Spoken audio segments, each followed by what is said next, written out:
मुक्क मुलीचं प्रेम भाग 10. अन्वी, आर्यन आणि त्या गूढ व्यक्तीसमोर काही क्षण शांतता पसरली. अचानक त्या व्यक्तीने चेहऱ्यावरचा स्कार्फ काढला. अन्वीच्या डोळ्यात आश्चर्य दाटलं. तुम्ही? समोर उभी होती अन्वीच्या आईची जुनी मैत्रीण मालतीताई. मालतीताईने शांतपणे सांगितलं, तुम्ही ज्या व्यक्तीचा शोध घेत आहात त्याच्यापर्यंत पोहोचण्याचा मार्ग माझ्याकडे आहे. आर्यनने विचारलं, मग इतकी वर्ष तुम्ही कुठे होता? मालतीताईने एक जुनी डायरी पुढे केली. तुमच्या आईने मला हे जपून ठेवायला दिलं होतं. अन्वीने डायरी उघडली. एका पानावर लिहिलं होते, आर्यनला सत्य सांगण्याची वेळ आली की त्याला शांतिवन वाड्यात घेऊन जा. आर्यनने डायरी हातात घेतली. त्याला अचानक आपल्या लहानपणीची एक आठवण झाली. तो हळू आवाजात म्हणाला, मला हा वाडा आठवतंय. मालतीताईंनी सांगितलं, तुमच्या आईने तुम्हा तिघांना वेगळं ठेवलं कारण तुमच्या कुटुंबावर मोठं संकट होतं. पण आता ते संकट पुन्हा परत आलं आहे. आरवने विचारलं, कोण परत आलं आहे?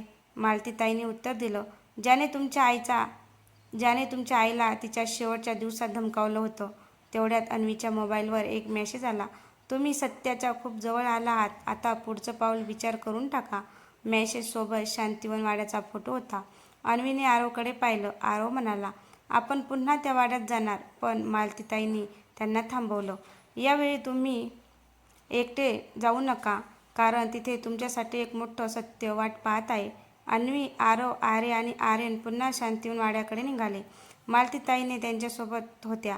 वाड्यात पोहोचताच आर्यन काही क्षण दारासमोर उभा राहिला. त्याला अचानक एक जुनी आठवण झाली. लहानपणी त्याची आई त्याला याच वाड्यात घेऊन आली होती. आर्यनने भिंतीवर हात ठेवला. इथे कुठतरी एक गुप्त कप्पा आहे. सगळ्यांनी भिंत तपासायला सुरुवात केली. काही वेळाने आर्याच्या हाताला एक छोटं बटन लागलं. क्लिक. भिंतीचा एक भाग उघडला. आत एक जुना लोखंडी बॉक्स होता. अन्वीने बॉक्स उघडला. त्यात 3 फोटो आणि एक पत्र होतं. पहिल्या फोटोमध्ये अन्वी आणि आर्या लहानपणी दिसत होत्या. दुसऱ्या फोटोमध्ये आर्यन होता. पण तिसऱ्या फोटोने सगळ्यांनाच धक्का दिला. त्यात अन्वीची आई आणि आरवचे वडील एकत्र उभे होते. आरवने फोटो हातात घेतला. माझ्या वडिलांना तुमच्या आईची ओळख होती? मालतीताईंनी शांतपणे उत्तर दिलं, हो, आणि त्यांनीच तुमच्या आईला त्या कठीण काळात मदत केली होती. अन्वीने पत्र उघडलं. त्यात लिहिलं होतं, माझ्या मुलांनो, तुमचं भविष्य सुरक्षित ठेवण्यासाठी मला एक कठीण निर्णय घ्यावा लागला. पण तुमच्यातील एक व्यक्ती माझं सगळं गुपित जाणते. अन्वीने घाबरून विचारलं, ती व्यक्ती कोण? मालतीताई काही बोलणार इतक्यात वाड्याच्या बाहेर गाडी थांबली. सगळे खिडकीतून बाहेर पाहू लागले. गाडीतून एक तरुण खाली उतरला. आरवने त्याला पाहताच आश्चर्याने म्हटलं, हा तर माझ्या वडिलांचा जुना सहकारी आहे. तो तरुण वाड्यात आला आणि म्हणाला, तुम्हाला तुमच्या आईचं पूर्ण सत्य जाणून घ्यायचं असेल तर मला तुमच्याशी एकट्याने बोलायचं आहे. तो तरुण शांतपणे अन्वीसमोर उभा होता. अन्वीने विचारलं, तुम्हाला माझ्या आईबद्दल काय माहिती आहे? तो म्हणाला, तुमच्या आईने शेवटच्या दिवसात मला एक जबाबदारी दिली होती, पण ती पूर्ण करण्याआधीच परिस्थिती बदलली. आरवने संशयाने विचारलं, तुमचं नाव काय? तो म्हणाला, माझं नाव निलेश. मालतीताईने निलेशकडे पाहताच त्याला ओळखलं. तू इतकी वर्ष कुठे होतास? निलेश म्हणाला, जिथे मला कोणी शोधू शकणार नाही अशा ठिकाणी. निलेशने एक जुना लिफाफा अन्वीच्या हातात दिला. हा तुमच्या आईने माझ्याकडे ठेवला होता. योग्य वेळ आली की तो तुला द्यायचा होता. अन्वीने लिफाफा उघडला. आत एक छोटं पत्र होतं. त्यात लिहिलं होतं, अन्वी, जर तुला हे पत्र मिळालं असेल तर समज माझं सर्वात मोठं गुपित आता तुझ्यासमोर येण्याची वेळ आली आहे. पत्रात पुढे लिहिलं होतं, तुझ्या जन्माच्या वेळी घडलेली घटना ही साधी घटना नव्हती. त्या रात्री माझ्याकडे अशी माहिती आली होती जी चुकीच्या लोकांच्या हातात गेली असती तर अनेकाचं आयुष्य बदललं असतं. आर्यनने विचारलं, त्या माहितीमध्ये काय होतं? निलेश म्हणाला, एका मोठ्या फसवणुकीचे पुरावे. तेवढ्यात निलेशने एक पेनड्राईव्ह टेबलावर ठेवली. या पेनड्राईव्हमध्ये त्या पुराव्याची प्रत आहे. आरवने ती संगणकात लावली. स्क्रीनवर काही जुने दस्तऐवज दिसू लागले. पण शेवटच्या दस्तऐवज उघडताच सगळे स्तब्ध झाले. त्यावर एका व्यक्तीची सही होती, अन्वीच्या आईच्या मृत्यूच्या आधीचा शेवटचा करार. अन्वीने सही पाहिली आणि हळू आवाजात म्हणाली, ही सही मला ओळखीची आहे. अन्वी त्या सहीकडे एकटक पाहत होती. तिच्या डोळ्यात अचानक अश्रू आले. ही सही माझ्या बाबांची आहे. खोलीत शांतता पसरली. आरवने लगेच विचारलं, पण तुझ्या बाबाचा या कराराशी काय संबंध? अन्वीला काहीच समजत नव्हतं. निलेशने हळू आवाजात सांगितलं, तुझ्या आईने हा करार स्वतःच्या इच्छेने केला नव्हता. तिला परिस्थितीमुळे तो करावा लागला होता. आर्या म्हणाली, म्हणजे आपल्या आईने काहीतरी लपवलं होतं? निलेशने मान हलवली, हो, पण तिने हे सगळं तुम्हाला वाचवण्यासाठी केलं. तेवढ्यात संगणकावर आणखी एक फाईल उघडली. त्यात एक जुना व्हिडिओ होता. अन्वीची आई कॅमेऱ्यासमोर बसली होती. ती म्हणत होती, जर माझ्या मुलांना हा व्हिडिओ दिसत असेल तर मी त्यांच्यापासून एक मोठं सत्य लपवलं आहे. अन्वीने स्क्रीनकडे पाहत हात जोडले. व्हिडिओमध्ये तिची आई पुढे म्हणाली, अन्वी, आर्या आणि आर्यन, तुमच्या तिघांचं नातं योगायोग नाही. सगळे स्तब्ध झाले. तुम्हाला वेगळं करण्यामागे एकच कारण होतं. तुमच्या तिघांच्या सुरक्षिततेसाठी अचानक व्हिडिओ बंद झाला. स्क्रीनवर एक तारीख दिसली, 21 ऑगस्ट 2008. निलेश म्हणाला, हीच ती तारीख आहे ज्या दिवशी तुमच्या आईने शेवटचा निर्णय घेतला होता. आरवने विचारलं, आणि त्या निर्णयामागे कोण होतं? निलेशने उत्तर देण्याआधीच वाड्याच्या बाहेर गाडी थांबली. दार उघडलं. एक व्यक्ती आत आली. अन्वीने त्याला पाहतच आश्चर्यानं म्हटलं, तुम्ही इथे? तो व्यक्ती म्हणाला, हो, कारण आता तुम्हाला माझ्याकडून तुमच्या आईचं शेवटचं सत्य ऐकायचं आहे. वाड्यात आलेल्या त्या व्यक्तीला पाहून अन्वी काही क्षण स्तब्ध झाली. तो होता अन्वीच्या बाबाचा जुना मित्र शरद काका. अन्वीने विचारलं, तुम्ही इतके वर्ष कुठे होता? शरद काकाने शांतपणे उत्तर दिलं, तुझ्या आईने मला एक वचन दिलं होतं आणि मी ते आजपर्यंत पाळलं. शरद काकाने एक जुनी फाईल टेबलावर ठेवली. ही फाईल तुमच्या आईने माझ्याकडे ठेवली होती. तिने सांगितलं होतं की तुम्ही तिघं एकत्र आलात तर ती उघडायची. आरवने फाईल उघडली. पहिल्याच पानावर तिचं नाव होतं, अन्वी, आर्या, आर्यन. अन्वीने विचारलं, या तिघांची नाव एकाच फाईलमध्ये का? शरद काका म्हणाले, कारण तुमच्या आईला माहिती होतं की तुमच्या आयुष्याचा धागा एकमेकांशी जोडलेले आहे. त्यांनी पुढे एक जुना फोटो ठेवला. फोटोमध्ये अन्वीची आई, शरद काका आणि एक अनोळखी पुरुष दिसत होता. आरवने फोटो हातात घेतला. हा माणूस कोण? शरद काकांनी उत्तर दिलं, तुमच्या आईच्या आयुष्यातील सर्वात मोठा गुपित. अन्वीने फोटोच्या मागे पाहिलं. तिथे लिहिलं होतं, यांच्यामुळेच मी माझ्या मुलांना दूर केलं. आर्यनने अचानक फोटोतील त्या व्यक्तीकडे पाहून सांगितलं, मला हा चेहरा आठवतोय. सगळे त्याच्याकडे वळले. आर्यन म्हणाला, मी लहान असताना हा माणूस मला भेटायला यायचा. शरद काकांच्या चेहऱ्यावर चिंता दिसू लागली. मग तो अजून जिवंत असेल तर आपलं सगळं गुपित धोक्यात आहे. तेवढ्यात शरद काकांच्या मोबाईलवर एक मेसेज आला, तुम्ही सत्य उघडण्याचा खूप जवळ आला आहात. आता पुढचं पाऊल तुमच्यासाठी सोपं नसेल. शरद काकाने फोन बंद केला. अन्वीने विचारलं, हा मेसेज कोणी केला? शरद काका म्हणाले, ज्याच्यापासून तुमची आई तुम्हाला वाचवत होती तोच माणूस. शरद काकांच्या त्या शब्दानंतर सगळे काही क्षण शांत राहिले. अन्वीने विचारलं, तो माणूस नेमका कोण आहे? शरद काकांनी फाईलमधून एक जुना फोटो बाहेर काढला. त्याचं नाव राघव देशमुख. त्याचं नाव होतं राघव देशमुख. आर्यनने फोटो पाहताच मान खाली घातली. मला हा चेहरा आठवतोय. शरद काका म्हणाले, राघवला तुमच्या आईच्या संपत्तीची माहिती होती, पण त्याला त्याहून महत्त्वाचं काहीतरी हवं होतं. या तिघांच्या जन्माचं सत्य? आर्याने विचारलं. त्याला आमच्या जन्मात सत्य का हवं होतं? शरद काका म्हणाले, कारण त्या सत्यामुळे एका जुन्या वसियतीचा अन्वी खरा वारस कोण आहे हे ठरणार होतं. अन्वीने फाईलमध्ये पुढचं पान उघडलं. त्यावर लिहिलं होतं, वसियत फक्त 3 भावंडं एकत्र आल्यावरच उघडावी. आर्यन आश्चर्याने म्हणाला, म्हणजे आपण तिघं एकत्र आलो म्हणून हे सगळं उघडतंय? तेवढ्या टेबलावरील जुनं घड्याळ अचानक थांबलं. टक.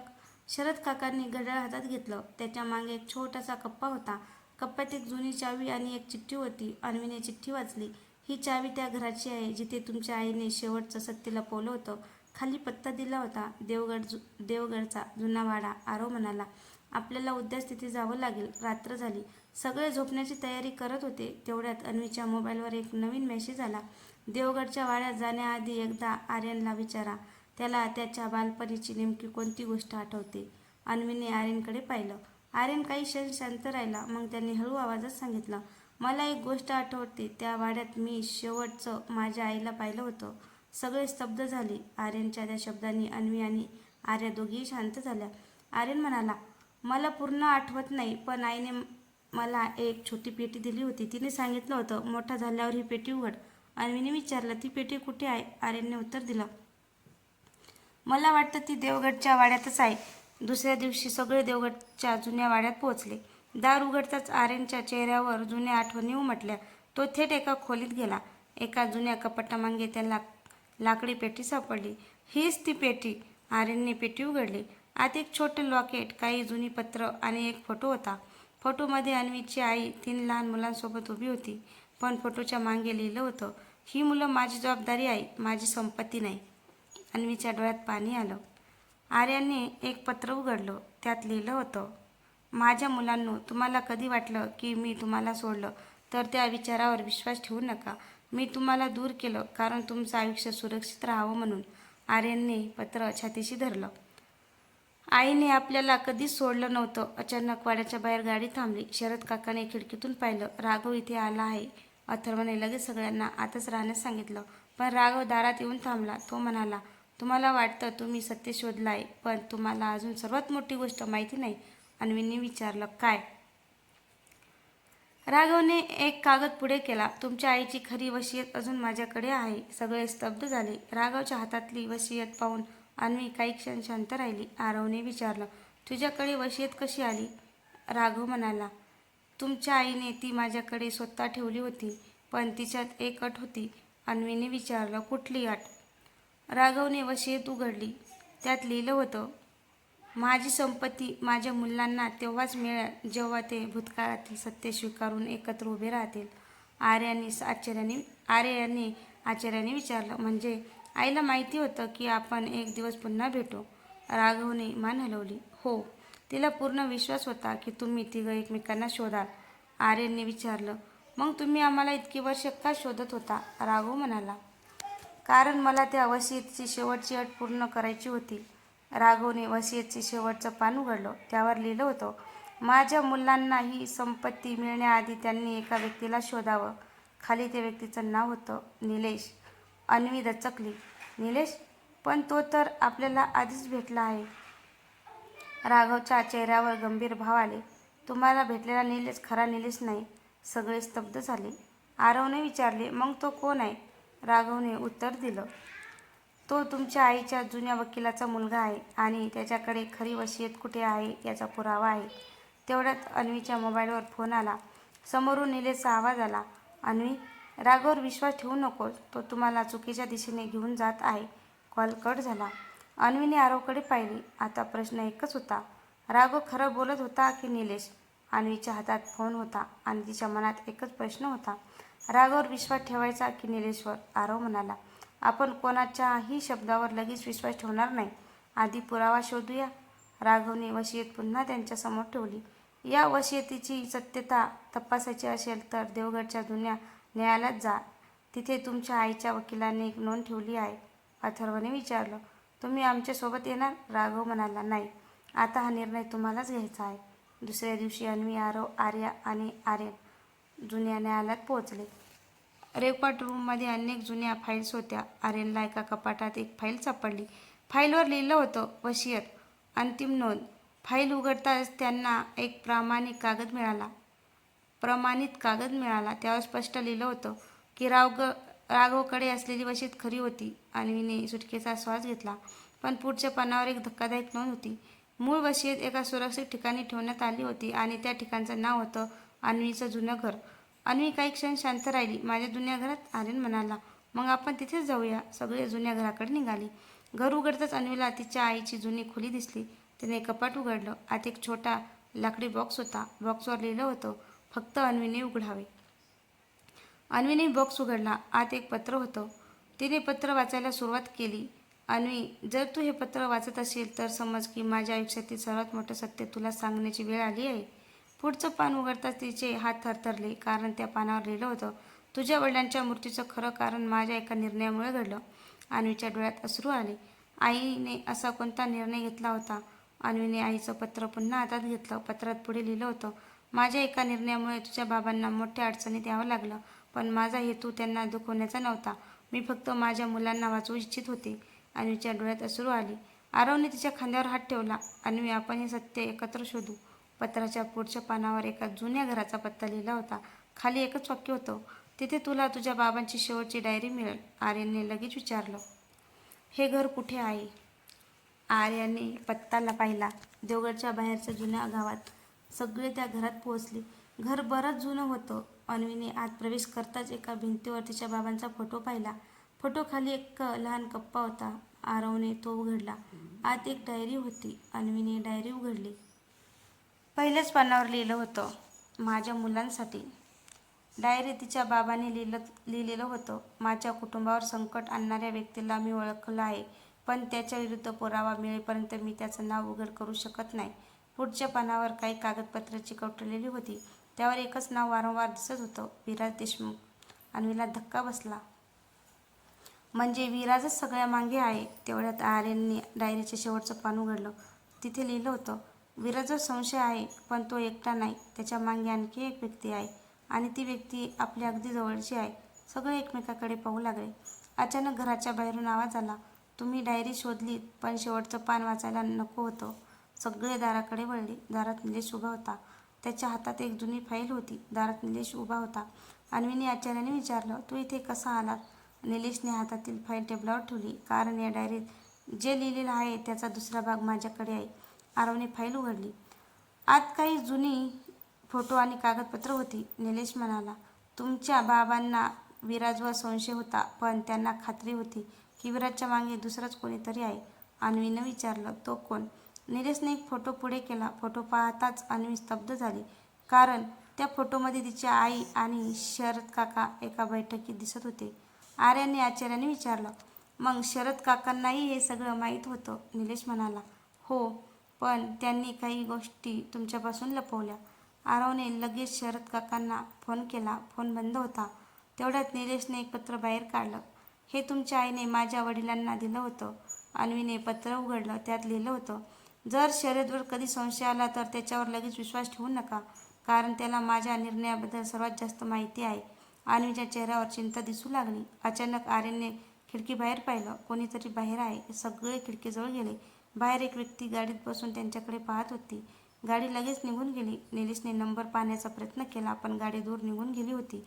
अन्वीने आईची डायरी पुन्हा उघडली. शेवटच्या पानाच्या खाली अगदी छोट्या अक्षरात एक वाक्य लिहिलं होतं, खरं सत्य शोधायचं असेल तर शरद काकांच्या जुन्या कार्यालयात जा. आरव म्हणाला, मग पुढच्या धागा तिथेच आहे. निलेश शांतपणे म्हणाला, पण सावध राहा, कारण त्या कार्यालयाची चावी सध्या माझ्याकडे नाही. तेवढ्यात अन्वीच्या हातातील जुनी चावी चमकली. तीच चावी त्यांच्या समोरच्या कार्यालयाची होती. अन्वीने हातातील चावी पाहिली. आरव आश्चर्याने म्हणाला, ही चावी तुला कुठून मिळाली? अन्वी म्हणाली, आईच्या जुन्या पेटीतून. पण ही नेमकी कशाची आहे मला माहिती नाही. निलेशने चावी पाहतच ओळखलं, हीच शरद काकांच्या जुन्या कार्यालयाची चावी आहे. सगळे त्या कार्यालयात पोहोचले. दार उघडताच धुळीने भरलेल्या खोलीत जुन्या फाईल्स आणि कागदपत्र दिसली. आर्यनने एका कपाटात शोध घेतला. त्याला एक बंद लिफाफा सापडला. त्यावर लिहिलं होतं, फक्त अन्वीने वाचावं. अन्वीने लिफाफा उघडला. आत तिच्या आईचं पत्र होतं. पत्रात लिहिलं होतं, अन्वी, माझ्या आयुष्यातील सर्वात मोठं गुपित या कार्यालयात लपवलेलं आहे. पण ते गुपित फक्त तुझ्याशी संबंधित नाही, आरवच्या कुटुंबाशीही त्याचा संबंध आहे. अन्वीने पत्र आरवला दिलं. आरवच्या चेहऱ्यावर आश्चर्य उमटलं. माझ्या कुटुंबाशी? तेवढ्यात निलेशला एका ड्रॉवरमध्ये जुनी डायरी सापडली. डायरीच्या पहिल्या पानावर लिहिलं होतं, अन्वी आणि आरवला सत्य सांगण्यापूर्वी दोघांनी एकमेकाकडे पाहिलं. आर्यनने विचारलं, अन्वी आणि आरवचं नाव एकत्र का लिहिलं आहे? निलेशने पुढचं पान उघडलं, पण त्याआधीच कार्यालयाचं दार अचानक बंद झालं. धाडकन. सगळे दचकले. बाहेरून कुणीतरी दाराला कुलूप लावत होतं. आरवने दार उघडण्याचा प्रयत्न केला. तेवढ्यात बाहेरून आवाज आला, तुम्हाला हे सत्य कधीच कळता कामा नये. अन्वी घाबरून म्हणाली, हा आवाज? निलेशने खिडकीतून बाहेर पाहिलं. शरद काका? पण शरद काका तिथे थांबले नाहीत. ते एक लिफाफा दाराखालून आत सरकून निघून गेले. अन्वीने लिफाफा उघडला. आत फक्त एकच ओळ होती, अन्वी आणि आरवच्या नात्याचं खरं सत्य जाणून घ्यायचं असेल तर उद्या संध्याकाळी जुन्या मंदिरात ये. दुसऱ्या दिवशी सकाळी अन्वी, आरव, आर्या आणि आर्यन जुन्या मंदिरात पोहोचले. मंदिराच्या पायऱ्यावर शरद काका त्यांची वाट पाहत होते. अन्वीने थेट विचारलं, माझं आणि आरवचं नातं तुमच्या जुन्या कागदपत्राशी का जोडलेलं आहे? शरद काका काही क्षण शांत राहिले. मग त्यांनी एक जुना फोटो पुढे केला. फोटोमध्ये अन्वीची आई आणि आरवचे वडील एकत्र दिसत होते. शरद काका म्हणाले, तुमच्या आई आणि आरवच्या वडिलांनी अनेक वर्षापासून ओळख होती. तुमची आई आणि आरवच्या वडिलांची अनेक वर्षापासून ओळख होती. त्यांनी एकत्र काही लोकांविरुद्ध पुरावे जमा केले होते. आरवने विचारलं, पण माझं आणि अन्वीचं काय? शरद काका म्हणाले, तुमच्या दोन्ही कुटुंबांनी तुम्हाला लहानपणापासूनच एकमेकांपासून दूर ठेवलं, कारण त्यांना भीती होती की जुन्या शत्रूंना तुमचं नातं कळेल. अन्वीच्या डोळ्यात अश्रू आले. म्हणजे माझ्या आईला सगळं माहिती होतं? शरद काकांनी मान हलवली. हो, पण तिने तुमच्यावर कधीही कोणताही निर्णय लादला नाही. तिला फक्त तुमचं आयुष्य सुरक्षित हवं होतं. आरवने अन्वीकडे पाहिलं. आता आपण भूतकाळामुळे वेगळं होणार नाही. अन्वीने हलकंसं हसत मान हलवली. तेवढ्यात शरद काकांनी एक छोटी पेटी पुढे केली. ही तुमच्या आईने शेवटची माझ्याकडे ठेवली होती. अन्वीने पेटी उघडली. आत एक जुना फोटो आणि एक पत्र होतं. पत्रात लिहिलं होतं, अन्वी, आरववर विश्वास ठेव, पण त्याच्या कुटुंबातील एका व्यक्तीपासून सावध राहा. आरवने विचारलं, ती व्यक्ती कोण? शरद काका उत्तर देणार इतक्यात मंदिराच्या बाहेर एक आवाज आला, तो माणूस मी आहे. सगळ्यांनी मागे वळून पाहिलं. समोर आरवचा मोठा भाऊ उभा होता. मंदिराच्या दारात आरवचा मोठा भाऊ अभय उभा होता. अन्वीने आश्चर्याने विचारलं, अभय दादा, तुम्ही? अभय शांतपणे म्हणाला, हो. आणि आता मला तुम्हा दोघांना काही वर्षापासून लपवलेलं सत्य सांगावं लागेल. आरवने विचारलं, आईच्या पत्रात तुमच्यापासून सावध राहायला का सांगितलं होतं? अभयने एक जुनी फाईल पुढे केली.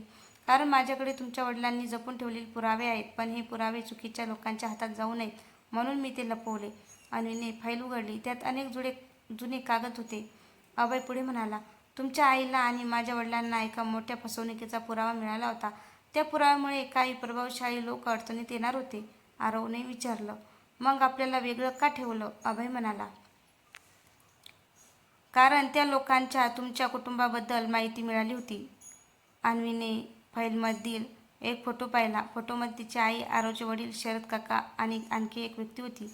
अन्वीने विचारलं, हा चौथा माणूस कोण? अभय काही क्षण शांत राहिला, मग म्हणाला, हा माणूसच त्या संपूर्ण कटाचा खरा सूत्रधार आहे. आरवने फोटो हातात घेतला. चेहरा पाहता तो दचकला. हा तर माझ्या वडिलांचा सर्वात जवळचा मित्र होता. अभय म्हणाला, हो, आणि तो आजही जिवंत आहे. तेवढ्यात अभयच्या फोनवर मेसेज आला, तुम्ही माझं नाव शोधलं आहे, आता मीही तुम्हाला शोधतोय. मेसेजच्या खाली एक ठिकाण दिलं होतं, जुना रेल्वे पूल. अभयने फोन बंद केला. आपल्याला जिथे जायचं लागेल तिथे. अन्वीने आरवकडे पाहिलं. आरव म्हणाला, आपल्याला तिथे जावंच लागेल. अन्वीने आरवकडे पाहिलं. आरव म्हणाला, यावेळी आपण सगळे एकत्र जाऊ. जुन्या रेल्वे पुलाजवळ पोहोचल्यावर सगळी काही क्षण शांत उभे राहिले. अभयने आजूबाजूला पाहिलं. तो इथेच येणार होता. तेवढ्यात एक व्यक्ती सावकाश त्याच्या दिशेने आली. अन्वीने त्याला पाहताच ओळखलं. काका तुम्ही? तो होता शरद काकांचा जुना मित्र मोहनराव. मोहनराव म्हणाले, तुमच्या आईने मला एक सत्य जपायला दिलं होतं, पण आता ते तुमच्यापासून लपवणं योग्य नाही. आरवने विचारलं, मग सांगा, आमच्या कुटुंबासोबत नेमकं काय घडलं? मोहनरावांनी एक जुना दस्तऐवज पुढे केला. या कागदात त्या रात्री संपूर्ण नोंद आहे, ज्या रात्री तुमची आई तुम्हाला घेऊन घर सोडून गेली होती. अन्वीने दस्तऐवज उघडला. त्यात तिच्या आईची सही होती. खाली लिहिलं होतं, माझ्या मुलांना वाचवण्यासाठी मला हा निर्णय घ्यावा लागला. अन्वीच्या डोळ्यात अश्रू आले. आरवने तिच्याकडे पाहिलं. तुझ्या आईने तुला कधीच सोडलं नव्हतं अन्वी. अचानक मोहनरावांनी आणखी एक कागद बाहेर काढला. हा सर्वात महत्त्वाचा पुरावा आहे. कागदावर एका व्यक्तीचं नाव होतं. सगळे ते नाव वाचून थपकले. विराज देशमुख. अभय म्हणाला, पण विराज तर? मोहनराव मध्येच म्हणाले, हो, तोच माणूस अनेक वर्षापासून या सगळ्या प्रकरणाच्या मागे आहे. तेवढ्यात दूरून गाडीचा आवाज आला. एक काळी गाडी पुलाजवळ थांबली. गाडीतून एक व्यक्ती खाली उतरली. मोहनरावांनी त्याला पाहतच सांगितलं, तो आला. अन्वीने त्या व्यक्तीकडे पाहिले. तो विराज देशमुख होता. विराज हसत म्हणाला, इतके वर्ष माझ्यापासून सत्य लपवलं, पण आता हे रहस्य माझ्यापासून लपणार नाही. आरव पुढे आला. आता हे रहस्य फक्त तुमचंच राहिलं नाही. विराजच्या चेहऱ्यावरचं हसू नाहीसं झालं. विराज समोर उभा होता. आरवने ठामपणे विचारलं, माझ्या वडिलांसोबत नेमकं काय घडलं? विराज काही क्षण शांत राहिला, मग म्हणाला, तुझ्या वडिलांनी मला शत्रू समजलं, पण खरं तर मी त्यांना सावध करण्याचा प्रयत्न करत होतो. अन्वी आश्चर्याने त्याच्याकडे पाहत राहिली. विराजने एक जुनी फाईल पुढे केली. या फाईलमध्ये तुमच्या आईने आणि आरवच्या वडिलांनी जमा केलेले पुरावे आहेत. अभयने फाईल उघडली. त्यात अनेक व्यवहाराची कागदपत्रं होती. मोहनराव म्हणाले, हे पुरावे कोर्टात गेले असते तर अनेक मोठी नाव उघड झाली असती. आरवने विचारलं, मग तुम्ही इतकी वर्ष शांत का राहिलात? विराज म्हणाला, कारण मला वाटलं की सत्य बाहेर आलं तर तुमच्या तिघाचं आयुष्य पुन्हा धोक्यात येईल. अन्वीनं विचारलं, पण मग तुम्ही आम्हाला घाबरत का होता? विराजने उत्तर दिलं, मी तुम्हाला घाबरत नव्हतो, मी तुम्हाला सावध करत होतो. तेवढ्यात अभयला फाईलमध्ये एक वेगळंच कागदपत्र सापडलं. त्यावर लिहिलं होतं, खरा सूत्रधार शरद. अभयने आश्चर्याने कागद सगळ्यांना दाखवलं. अन्वीच्या चेहऱ्यावर धक्का उमटला. शरद काका? मोहनराव म्हणाले, हो, पण या कागदावरची सही खरी आहे की बनावट हे अजून तपासायचं आहे. अचानक विराज म्हणाला, माझ्याकडे त्याचा पुरावा आहे. त्याने एक पेनड्राईव्ह पुढे केला. यात तुमच्या आईचा शेवटचा रेकॉर्ड केलेला संदेश आहे. आरवने पेनड्राईव्ह हातात घेतली. अन्वीने त्याच्याकडे पाहिलं. दोघांनाही जाणवलं आता त्यांच्या आयुष्यातील सर्वात मोठं सत्य उघड होणार होतं. तर मित्रांनो, तुम्हाला हा भाग कसा वाटला? भाग आवडल्यास लाईक, कमेंट, शेअर करायला विसरू नका. आणि आपल्या चॅनलवर कोण नवीन असेल तर चॅनलला सबस्क्राईब करा. आणि हो, तुम्हाला हा भाग आवडला असेल तर कमेंट करून नक्कीच सांगा. धन्यवाद.